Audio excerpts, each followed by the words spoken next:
Assalamualaikum. Good morning. How are you, students? I hope you are all fine. It's me, Miss Mavish, your SST teacher. So let's start our today class. Firstly, we come on the contents of book. We have completed chapter 1 from geography section and chapter 2 from history section. We are on chapter 3, which is also belong to the geography section, and the chapter is major occupation in the world. हम इस chapter की work कर रहे हैं copy में, तो let's move to the copies for working. So सब students अपनी कॉपीज़ ओपन कर लीजिए. हमने इस चैप्टर का वर्क किया था, सब उसको रिवाइज कर लेते हैं कि हमने क्या क्या किया था. हमने इस चैप्टर की कंप्लीट पेज पे हेडिंग डाली थी ज्योग्राफी सेक्शन पे, चैप्टर नंबर 3 बनाकर, ठीक है. और उसके बाद हमने इसके क्वेश्चन आंसर किए थे. इसके क्वेश्चन आंसर 1 2 3 4, इसके 4 क्वेश्चन आंसर थे जो हमने कॉपी में किए थे, ठीक है. आपको स्क्रीन पे नज़र आ रहे होंगे. इसके 4 क्वेश्चन आंसर किए थे हमने.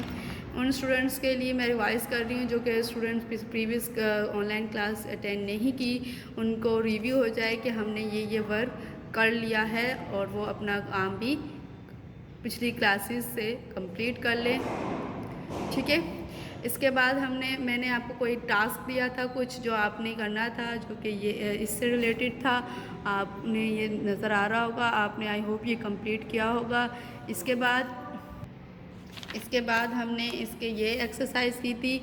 इसके हमने आपको स्क्रीन पे नज़र आ रहा होगा, हमने इसके main reasons for high employment developing countries के मेन रीजंस बताए थे. तो उसके बाद मैंने आपको ये टास्क दिया था जो कि आपने एक डायग्राम से देखकर बुक पेज नंबर 78 से देखकर कंप्लीट करने थे क्वेश्चंस. आई होप सब ने किया होगा. आई होप सब ने अपना ये टास्क कंप्लीट किया होगा. तो एक बार हम रिवाइज़ कर लेते हैं कि आपका ये चेक कर लेते हैं कि आपको ठीक था. आई होप सब ने कंप्लीट ठीक किया होगा क्योंकि बहुत ही ईजी था. पेज नंबर 78 से सब हमने करना था. तो फर्स्ट मैंने करके बता दिया था कि जो एम्प्लॉयबल हैं, मतलब जितने % लोग जो हैं वो काम करते हैं या रोज़गार हैं, वो हमने लिखा था 30.5% जो हैं वो पाकिस्तान में रोज़गार हैं. उसके बाद हमारा क्वेश्चन था कि कितने % लोग जो हैं वो अनएम्प्लॉयड है, मतलब बेरोज़गार है. तो हमने लिखा था हमने लिखना था 6% of the work force is unemployed, ठीक है. 6% जो वर्क फोर्स है, मतलब अफरादी क़ुव्वत का अनएम्प्लॉयड है, ठीक है, टोटल में से. इसके बाद क्वेश्चन था कि किस सेक्टर में सबसे ज़्यादा जो है वो एम्प्लॉयड है, मतलब कि किस सेक्टर में लोग जो हैं वो ज़्यादा काम कर रहे हैं, किस सेक्टर से.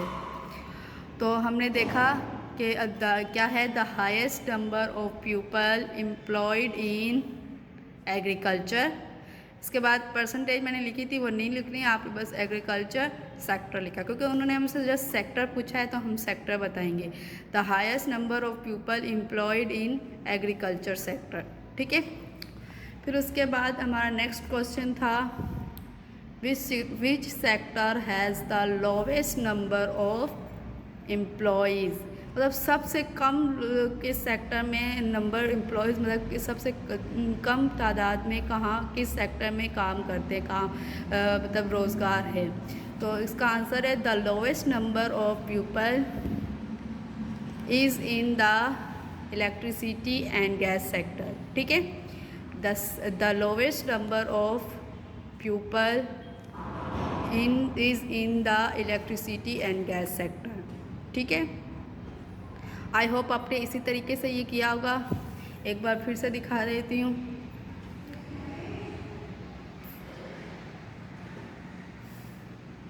ठीक है स्टूडेंट्स, अब हम अपने नेक्स्ट चैप्टर की तरफ मूव करते हैं. Take out your SST book and open your books. Firstly you come on the contents of book and open history section. So हमारा नेक्स्ट चैप्टर जो है, हमने अभी 3rd चैप्टर अपना जोग्राफ़ी के सेक्शन से किया है, जो कि हमारा था major occupation in the world. अब हम अपना नेक्स्ट चैप्टर जो है वो हिस्ट्री के सेक्शन से करेंगे और वो हमारा चैप्टर होगा क्वेश्चन. वैसे तो ये हमारा फाइनल टर्म में 4th चैप्टर होगा, ठीक है, और वो हिस्ट्री से होगा। और हमारा चैप्टर का नाम है वर्ल्ड ट्रेवलर्स, ठीक है। हमारा जो 4th चैप्टर है, चैप्टर नंबर 17 है बुक में, और चैप्टर का नाम है वर्ल्ड ट्रेवलर्स, ठीक है। तो जो कि 135 पेज पर है। तो ओपन पेज नंबर 135।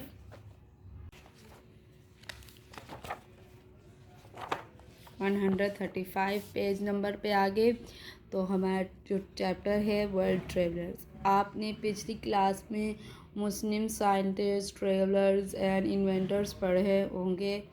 तो वो हम आपने क्लास 7th में अपने मुस्लिम साइंटिस्ट, मुस्लिम ट्रेवलर्स के बारे में पढ़ा था। तो इस क्लास में आप वर्ल्ड ट्रेवलर्स के बारे में पढ़ेंगे। तो अपने हाथ में पेंसिल ले लीजिए।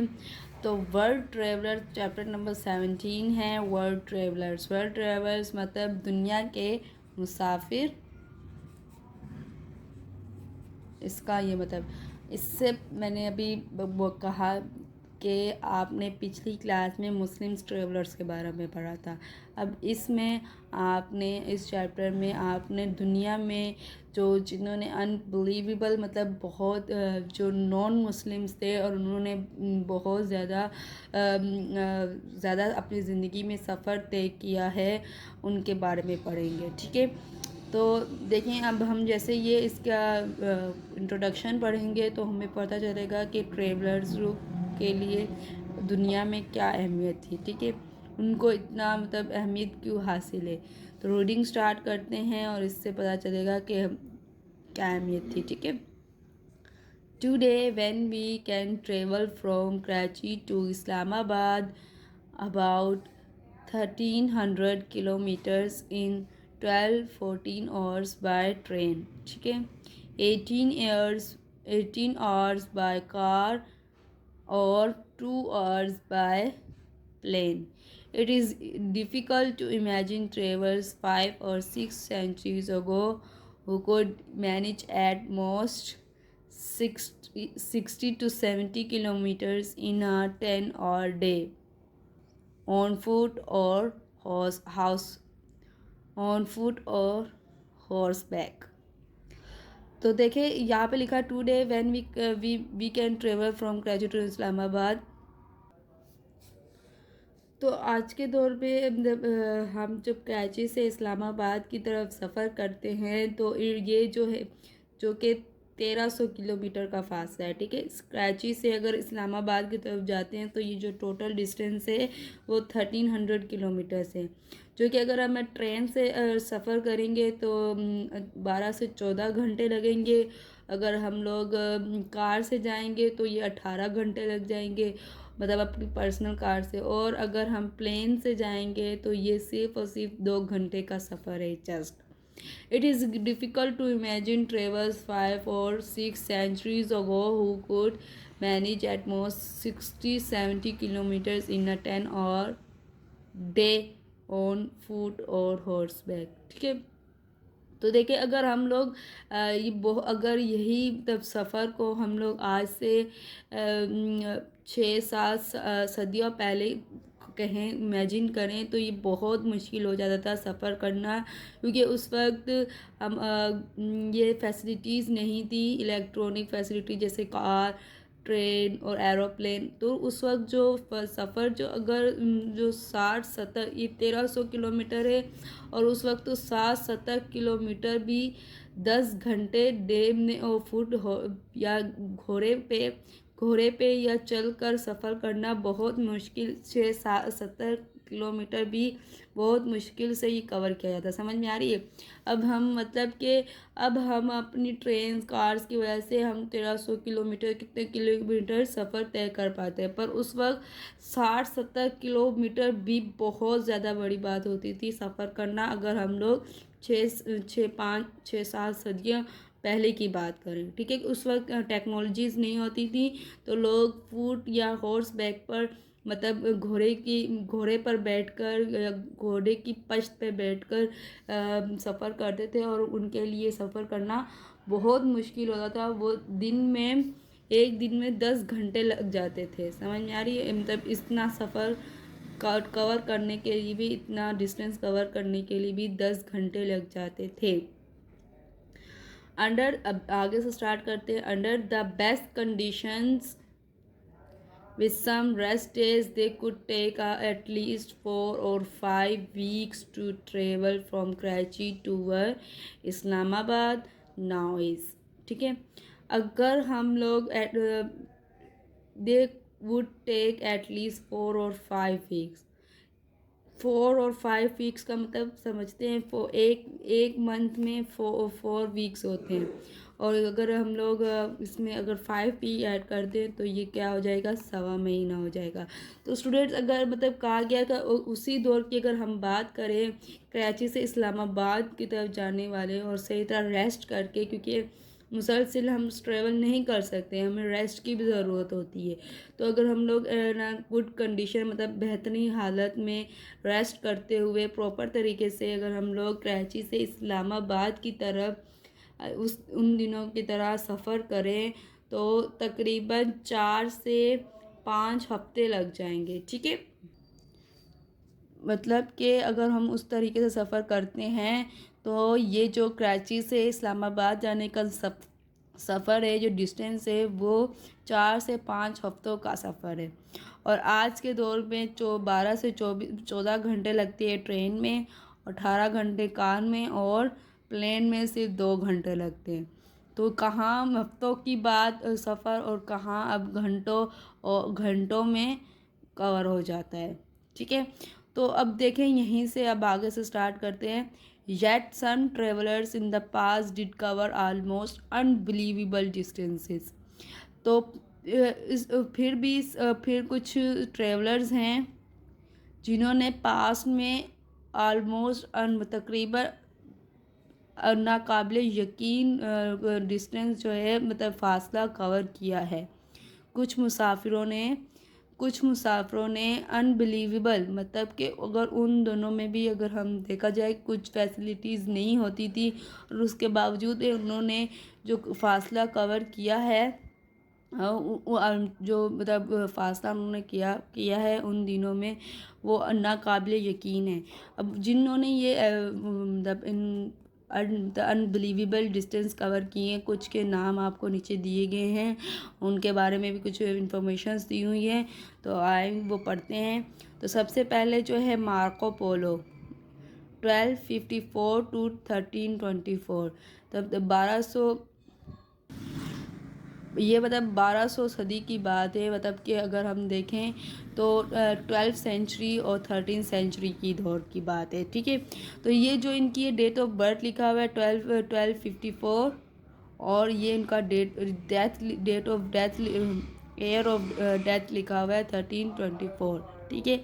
ये 12th सेंचुरी और 13th सेंचुरी के दरमियान पैदा हुए, और फिर इन्होंने अपने, ये इनकी ईयर है, बर्थ ऑफ ईयर, और ये डेथ ऑफ ईयर है, ठीक है। अब मार्को पोलो कौन थे, इनके बारे में पढ़ते हैं। A little before Ibn Battuta, Marco Polo an Italian merchant spent many years traveling through Central Asia to China। तो a little before Ibn Battuta मतलब कुछ अरसा पहले इब्ने बतूता से मार्को पोलो जो है वो एक इटालियन मर्चेंट थे, ताजिर थे। इटली के रहने वालों को इटालियन कहा जाता है। तो इटली के इटालियन मर्चेंट थे, मतलब इटली के ताजिर थे। Spend many years travelling through Central Asia to China, इन्होंने काफ़ी अरसा सफ़र किया सेंट्रल एशिया, मतलब के मशरक़ी एशिया से चाइना की तरफ। The Polos father and uncle and young Marco were merchants from Genoa who traded mainly in Constantinople. When this was captured by rivals, they went eastwards through Central Asia, Afghanistan, Tibet, and Mongolia. To give some idea of the speed of travel in those days, it took the Polos 3.5 years to reach the Chinese capital near where Beijing now stands. ठीक है, now stands. आज की reading हमारी यहाँ तक ही है। आज की डेट मेंशन कर लेते हैं।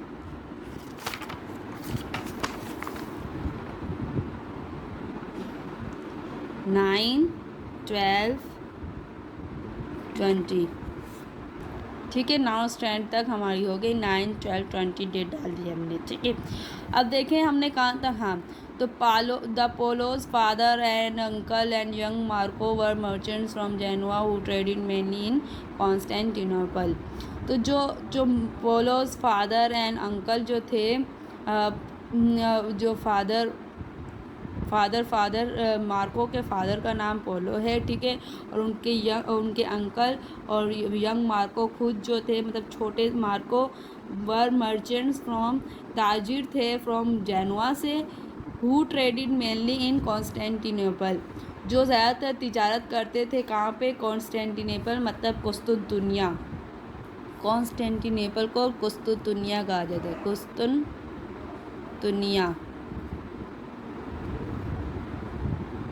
कुस काफ से सीन ते नून ये ने, तोइन नून ये ने, कुस्तुनतुनिया। ठीक है, वैन कुस्तुनतुनिया में ये ज़्यादातर अपनी तिजारत करते थे। When he was captured by rivals, जब वो पकड़े गए राइवल से, तो they went eastwards through Central Asia.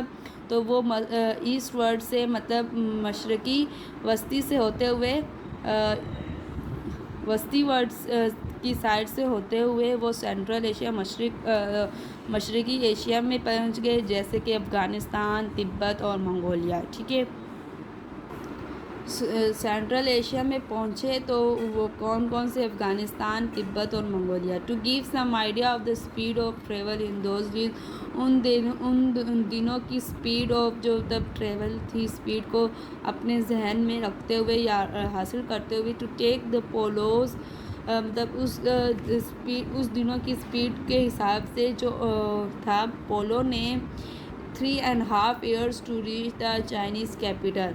तो उस वक्त पोलो ने जो ये सफ़र, तब इस सफ़र को कवर किया था चाइना तक पहुंचने, चाइना के कैपिटल, जो इस वक्त के चाइना का कैपिटल है बीजिंग, जो वहाँ तक पहुंचने के लिए कुस्तुनतुनिया से होते हुए सेंट्रल एशिया से चाइना तक पहुंचने तक जो टाइम लगा वो कितना था?